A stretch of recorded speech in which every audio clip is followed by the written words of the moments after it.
Hi, in today's tutorial, I'm going to show you how to hide your activities on the Strava application. So first of all, of course, all you need to do, just go and download the Strava application if you don't have it on your phone already. Of course, if you have it, that will be great. But if you don't, you will have to go and download it through Play Store if you're using an Android, App Store if you're using an iPhone, or any other store you could be possibly using. Once you do that, you'll have to go and open the Strava application out, and of course, they will ask you then to log in into your account. If you have an account already, make sure to just go and log in into it. But if you don't, you will need to go and create your account with the three options that they will provide you. Of course, there is the Facebook option, Google option, and the email option.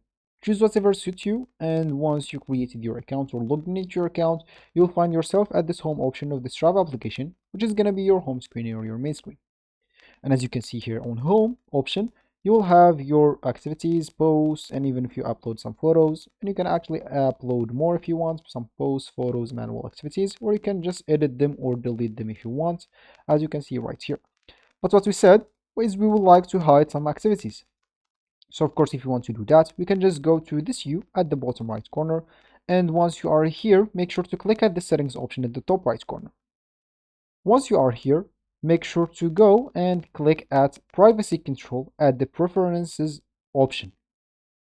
And once you are here, you can see where you appear. Make sure to go to this activities and who can see activities. You can select everyone, followers, or only you. If you click at only you, that will certainly hide your activities from anyone else, just from you.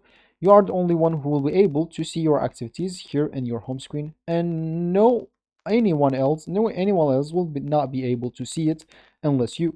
Unless, of course, you can just go here and change it into the privacy control again into everyone. So this will be actually for this tutorial. I hope you like it. Thank you guys for watching and goodbye.